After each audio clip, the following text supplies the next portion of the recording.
My name is Audrey Keller. I am 34 years old, single, and apparently the selfish one in my family because I refused to hand over the only home I have ever truly loved. The moment everyone remembers is the one with the wine. My sister stood there in the middle of her wedding reception, smiling like she had already won, then lifted her glass and threw red wine straight across my dress in front of 300 guests. A second earlier, she had been thanking me through a microphone for my generosity.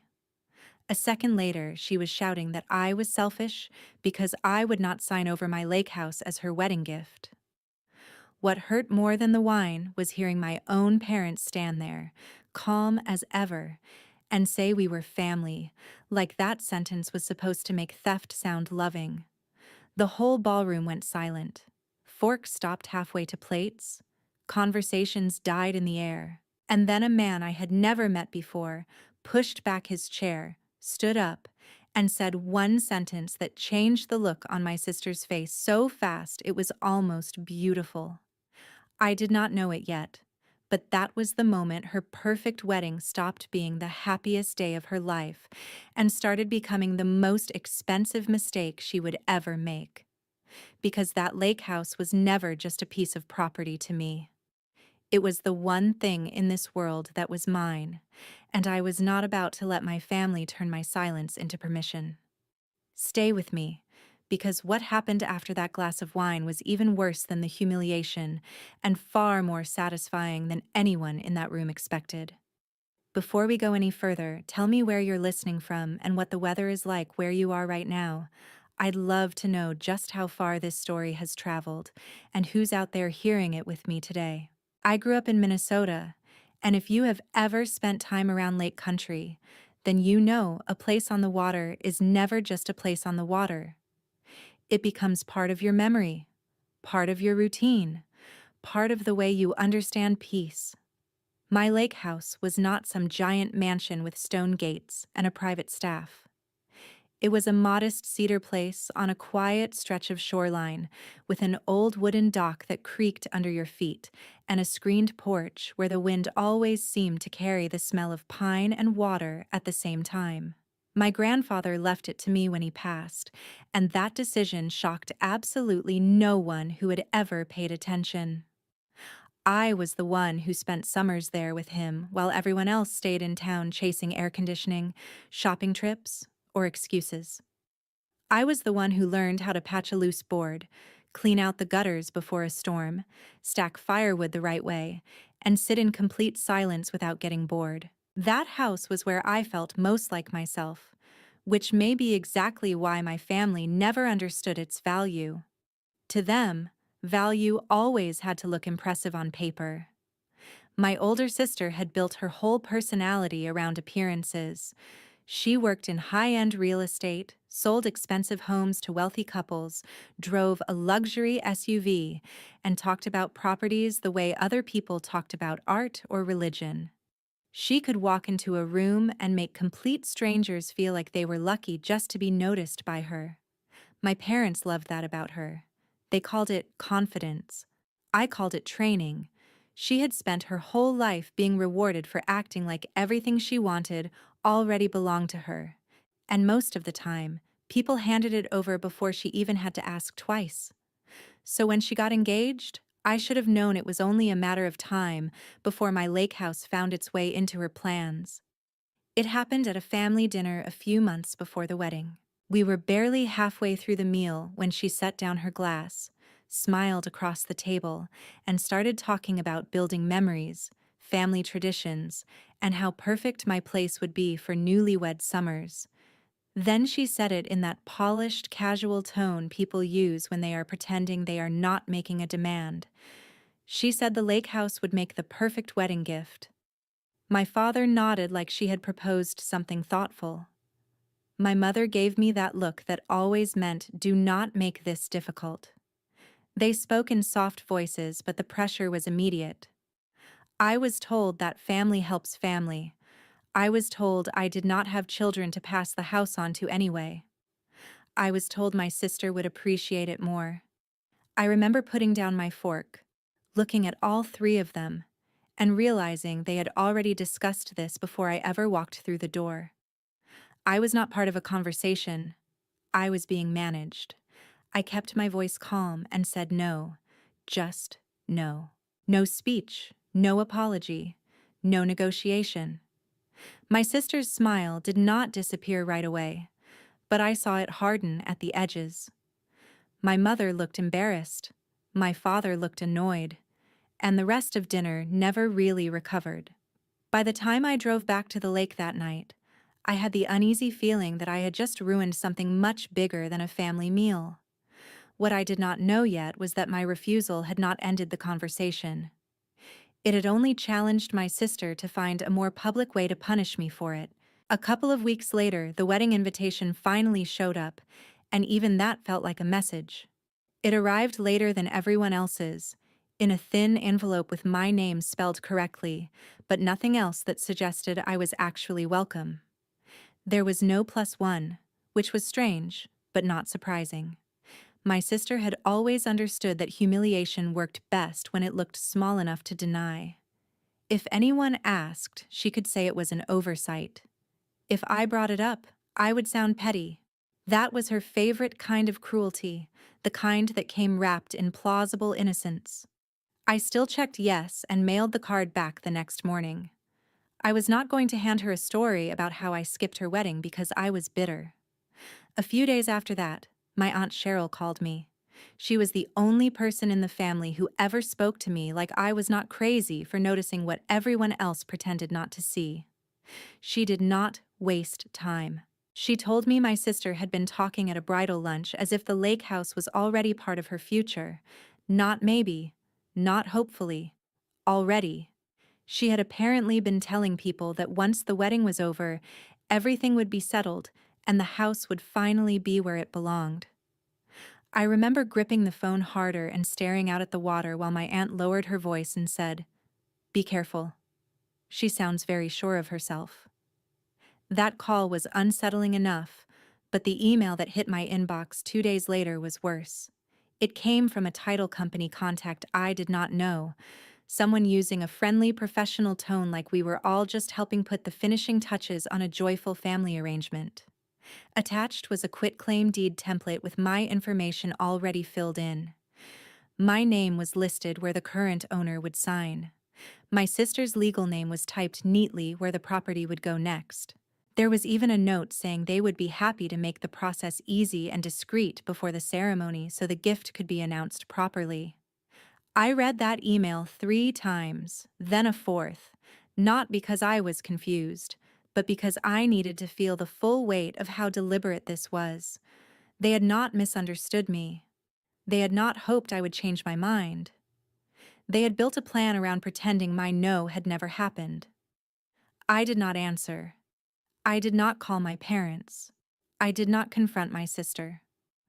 For the first time in my life, I understood that reasoning with people like that only gave them more chances to twist your words into consent. So I stayed quiet, saved everything, and waited. If they wanted a performance, I had a feeling they were already rehearsing one. And if I was right, the wedding was not going to be a celebration. It was going to be an ambush with flowers. The wedding was held at an upscale lakeside resort about an hour from my house. The kind of place designed to look effortless while charging a fortune for every polished detail. The ceremony itself was beautiful in that expensive, carefully staged way that photographs well and tells you nothing about the people standing under the flowers. I got there early, kept my head down, and found my seat at the reception only to realize I had been placed near the service doors, close enough to hear dishes clattering in the kitchen, but far enough from the dance floor to feel like an afterthought. That alone told me everything I needed to know.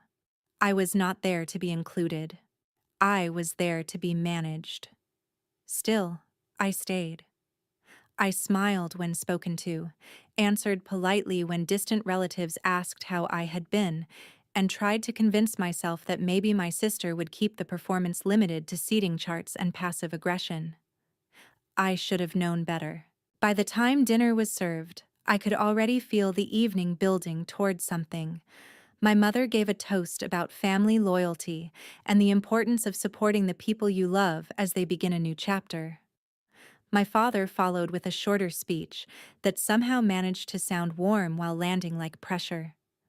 Then my sister stood up with the microphone in one hand and her new husband smiling beside her like he had no idea what was about to happen. She looked radiant, confident, perfectly in control. She thanked everyone for coming, thanked the vendors, thanked our parents, and then turned her eyes toward me with a smile so bright it immediately made my stomach tighten. She said that some gifts were more meaningful than anything money could buy. She said that true family generosity created legacies. Then she announced, in front of 300 guests, that I had decided to give her my lake house as their wedding gift so they could begin their married life surrounded by family memories. The room erupted. People clapped. A few actually turned in their chairs to look at me with admiration, like I had just done something noble and moving. One woman at my table touched my arm and said that was the sweetest thing she had ever heard. I could hear congratulations moving across the room like a wave.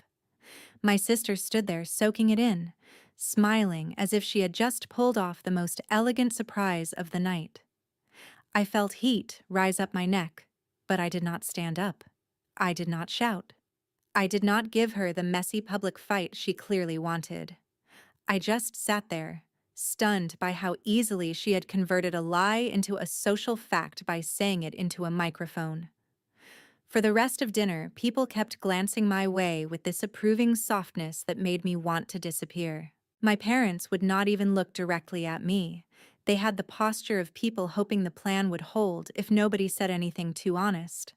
After the cake cutting, when the music picked up and guests began drifting toward the dance floor, I finally stood and started toward the hallway near the restrooms so I could breathe without being watched. I made it only halfway across the room before my sister stepped in front of me holding a glass of red wine. She was smiling again, but this time there was something sharp and reckless underneath it. The kind of look people get when they think public approval has made them untouchable. A few guests nearby slowed down, sensing something was happening. She lifted her glass slightly and said, loud enough for half the room to hear, "Thanks for finally doing something generous, Audrey." I looked at her and said, "I never agreed to that." Her smile vanished so quickly it was almost frightening. She leaned in, and in the next second, the entire glass of red wine hit the front of my dress, cold and heavy and shocking enough that I could not move. Gasps broke out around us. My sister threw up her free hand and shouted, "You're selfish. Do you know that?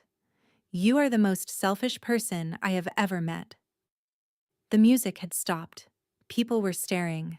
Red wine was dripping down my skirt and onto the polished floor. For a second, I could not hear anything except my own pulse. Then my mother rushed over, not to check on me, but to contain the scene. My father came with her, jaw tight, already irritated at the inconvenience of visible truth.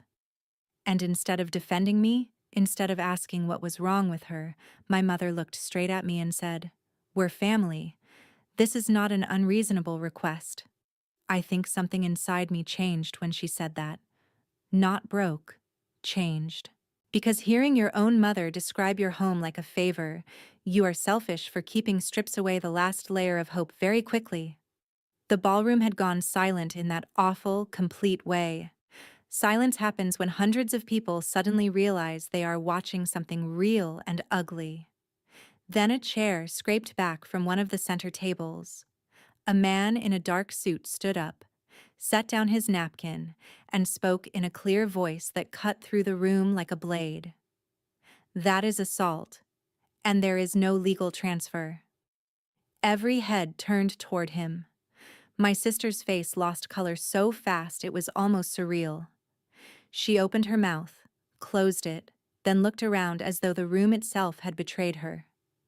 The man stepped closer, calm and unhurried, and introduced himself as Daniel Whitmore, an estate attorney and an old friend of the groom's uncle. He reached into his jacket, handed me his business card, and said that if anyone contacted me again about that property, I should forward everything to him. My sister actually tried to laugh, but it came out thin and strained. Her husband looked confused. My parents looked horrified, not by what she had done, but by the fact that someone had said out loud what they had all been trying to disguise. I stood there soaked in wine, holding a stranger's business card in one hand and what was left of my dignity in the other, and for the first time all night, I did not feel humiliated. I felt awake.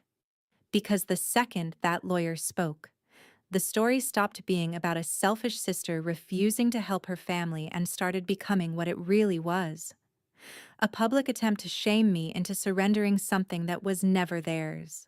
And that was only the beginning. My father joined us a minute later, looked me up and down like my stained dress was personally inconveniencing him, and told me not to make this uglier than it already was. I remember standing there in the cold night air, smelling like spilled Merlot and expensive perfume, and realizing that whatever tiny part of me had still hoped my parents might finally see her clearly had just died right there on that patio. I did not argue. I did not cry. I just looked at both of them and said I was leaving. Neither of them tried to stop me. The next morning, I woke up in my lake house with a headache, a garment bag full of ruined fabric, and a text from my sister waiting on my phone like nothing unusual had happened. It said, "No hard feelings. We still want to use the house in July for wedding photos, and a few days by the water." Reading it made my stomach turn. There was no apology, no shame, just entitlement dressed up as normal conversation. A few hours later, things got even worse. I opened Instagram and saw that she had already posted a carousel from the reception. There were shots of the flowers, the dance floor, the first kiss, and then a smiling photo of her and her husband with a caption that thanked family for helping them begin their new chapter, followed by a line about their dream lake home wedding gift. My heart started pounding so hard I could hear it. My parents had both liked the post. My mother had left a comment full of hearts. My father had written something about family blessings. It was right there in public, a polished lie made to look official just because enough people were willing to play along with it. I started taking screenshots immediately. Before I could even finish, my phone rang. It was a local contractor asking when he could stop by the property to discuss measurements for a deck expansion and dock updates. For a second, I honestly thought I had misheard him. When I asked who requested the estimate, he gave me my sister's name. I told him there must be some mistake and ended the call.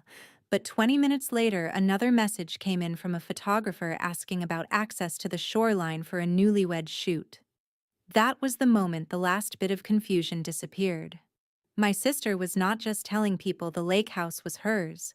She was building a paper trail of assumption around it, hoping that if enough vendors, relatives, and online followers believed the story, reality would eventually bend around her version of it. I walked through my house room by room that afternoon, checking every lock, every window, every blind. Then I drove into town and bought security cameras. By sunset, I had one pointed at the front drive, one at the side entrance, and one facing the dock. I saved every text, every screenshot, every missed call, and every email in a folder with my sister's name on it. I was done reacting like this was family drama. This was documentation now. And for the first time since the wedding, I felt something steadier than anger settle into place.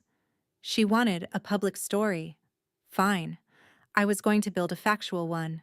The morning after I installed the cameras, I went up to the attic and pulled down the cedar chest my grandfather used to keep old papers, fishing maps, and things he said mattered more than people realized. I had not opened it in years. Inside were exactly the kinds of things you would expect from a man who trusted memory but still believed in evidence. There were tax records, maintenance receipts, handwritten notes about repairs, an envelope with the original deed copy, and at the very bottom, wrapped in an old flannel shirt, a flash drive I had completely forgotten existed. I almost missed it. On the drive was a video file labeled with my grandfather's initials. I sat right there on the attic floor and played it on my laptop with dust on my jeans and my heart beating harder every second. My grandfather looked older than I remembered, but his voice was steady. He said that if I was watching that video, it meant he was gone, and there might be questions about the house. Then he said something that made me stop breathing for a second. He said the lake house belonged to me because I was the one who loved it for what it was, not for what it could be turned into. He said I listened when he talked about keeping a place cared for, and I understood that some things in a family were meant to be protected, not traded. He even said, in that calm, plain way he always had, that he was leaving it to me and only me because I would never treat it like a trophy. I watched the whole thing twice, then copied the file in 3 different places before I even stood up. That afternoon, I called Daniel Whitmore. He told me to bring everything. So I did. I brought the video, the deed copy, screenshots of my sister's post, the quitclaim email, the texts, the contractor call logs, all of it. Daniel spread everything across the conference table in his office and went through it piece by piece with the kind of focus that makes you realize a situation can be ugly without being unclear. He said my sister had a pattern, and patterns matter. He said the public announcement at the wedding, the wine, the follow-up messages, the online post, and the vendor outreach all pointed to the same strategy. Pressure first, then narrative, then paperwork. Hearing someone say it that plainly made the whole thing feel less insane. I was not overreacting. I had been targeted. Daniel drafted a cease and desist letter that afternoon. It ordered my sister to stop claiming any ownership interest in the property, stop contacting vendors about it, stop representing it online as a gift or transfer, and preserve every communication related to the house. He also helped me take a more practical step that immediately made me feel safer. We placed alerts on the property file and contacted the county office so any attempt involving ownership changes, permits, or recorded claims would trigger notice. For the first time since the wedding, I felt like I was not standing in the middle of a storm with nothing in my hands. I had proof. I had counsel. I had a line in the sand that was no longer emotional. It was legal. Around the same time, something unexpected began happening. A friend of mine who worked with a local preservation nonprofit asked if I would help stage and advise on a small restoration project for an older cabin near the lake. Then another person asked if I could consult on paint choices, layout flow, and how to preserve the original character of a family property without turning it into a fake luxury showroom.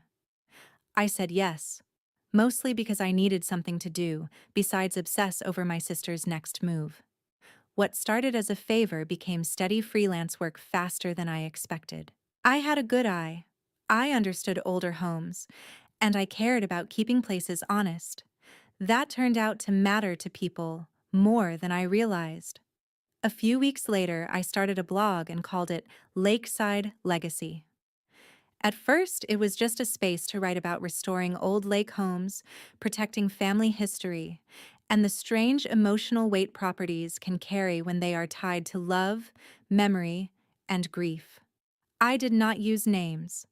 I did not tell the full story, but readers responded anyway. Some came for the design and restoration posts. Others stayed because they recognized the deeper thing underneath it, the question of what happens when the people closest to you decide your boundaries are negotiable. The blog started getting shared more than I expected. My inbox filled with notes from people who had been pressured over land, businesses, inheritances, even wedding money. It made me realize how common it is for entitlement to hide behind the word family. And just when I had started to believe my sister might finally back off now that a lawyer was involved, Daniel called and told me to sit down. A permit inquiry had surfaced with the county. Someone had initiated paperwork tied to my lake house, and the name on the contact line was my sister's. Not only had she ignored the warning, she had escalated. She was trying to move from performance into action. And that, Daniel said in a voice so calm it chilled me, was where people stopped looking foolish and started becoming liable. When Daniel pulled the county file, the first thing he found was a renovation inquiry listing my sister as the property contact. That was bad enough. The second thing he found was what actually changed the case.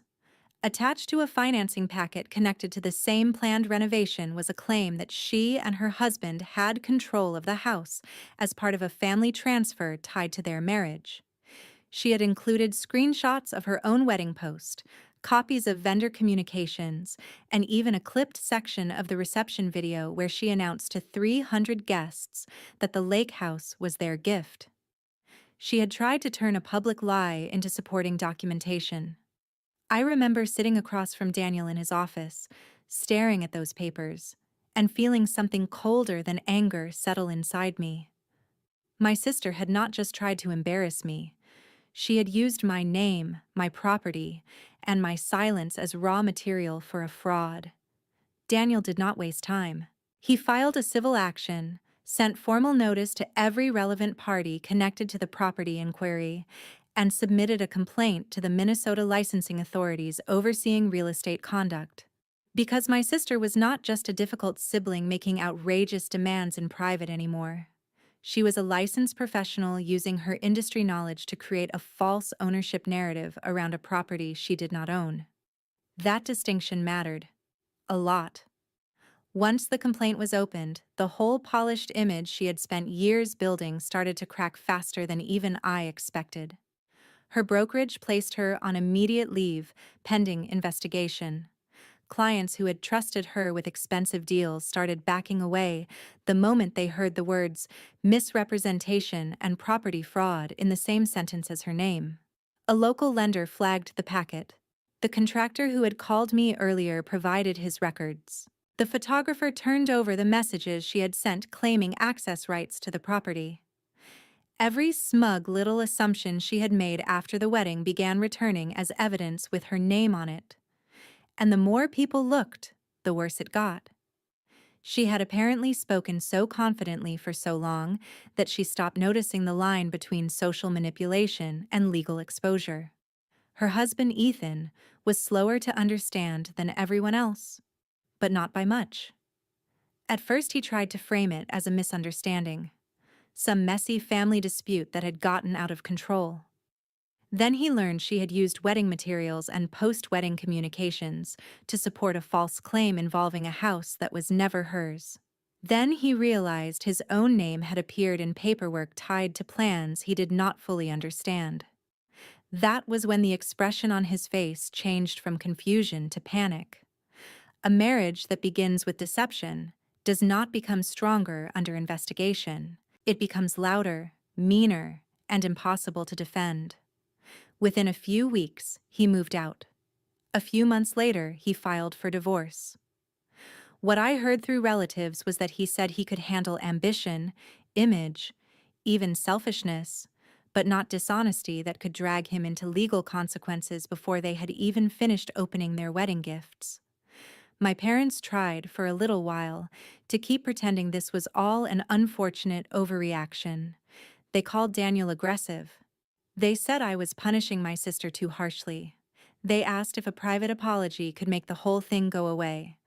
But when the licensing board moved forward and her brokerage formally cut ties with her, the tone in the family changed. Suddenly, nobody wanted to defend what they had once called a reasonable request. People who had clapped at the wedding stopped calling. Extended relatives who had admired her glamorous life began avoiding her. The same family network that had fed her confidence for years became very quiet once her behavior was no longer hidden behind charm. The final blow came when the investigation concluded that she had made false representations in connection with property-related activity while acting under the authority and appearance of a licensed real estate professional. Her license was revoked, not suspended, revoked. Just like that, the career she had built her identity around was gone. The clients disappeared. The invitations dried up. The expensive image became impossible to maintain without the income and reputation that supported it. She ended up listing her own condo for sale to cover legal fees, debt, and the mess that followed. There is a particular kind of silence that falls over someone who has spent their whole life assuming consequences were for other people. That was the silence my sister finally had to sit in. Months later, on a gray afternoon in early fall, she showed up at my lake house alone. No luxury SUV with tinted windows, no designer smile, no audience. She looked smaller somehow, like life had finally taken away the stage lighting. I stepped onto the porch, and she stood at the bottom of the steps for a second before saying my name in a voice I barely recognized. Then she started crying. Not dramatically, not performatively, just the exhausted kind of crying that comes when someone has run out of stories to tell themselves. She said she was sorry. She said she had convinced herself that because I was quiet, I would eventually give in. She said she had spent so many years being praised for getting what she wanted that she stopped asking whether she had the right to want it in the first place. She apologized for the wedding, for the wine, for the post, for the lies, for turning our family into a machine built to pressure me. I listened. I believed that, for the first time in her life, she finally understood she had destroyed something real. But understanding the damage is not the same as undoing it. I did not tell her everything was fine. I did not hug her. I did not offer her the easy relief of instant forgiveness. I told her I hoped she meant what she said, and I hoped she became someone who would never do this to another person again. Then I told her the house was still mine, the answer was still no, and some boundaries only become visible after someone bleeds against them. She nodded like she deserved that, because she did. When she left, I stood on the porch until her car disappeared down the road, then walked to the dock and sat there the way I used to with my grandfather when the world felt simple and the water made everything honest. The house was quiet. The lake was still. And for the first time in a very long time, I felt something deeper than victory. I felt peace. My sister lost her marriage, her career, her reputation, her easy place at the center of every room, and the illusion that being family entitled her to whatever she wanted. I kept the house. I kept my name clean. I kept the life I built for myself after the worst night of my life forced me to stop calling disrespect by softer words. Lakeside legacy kept growing. My work grew with it. People trusted me not just because I knew how to protect the character of an old home, but because I understood what it meant to protect something precious when everyone around you tells you to let it go. If there is one thing this whole story taught me, it is that protecting what belongs to you is not selfish. It is self-respect. Family does not mean unlimited access. Love does not mean surrender.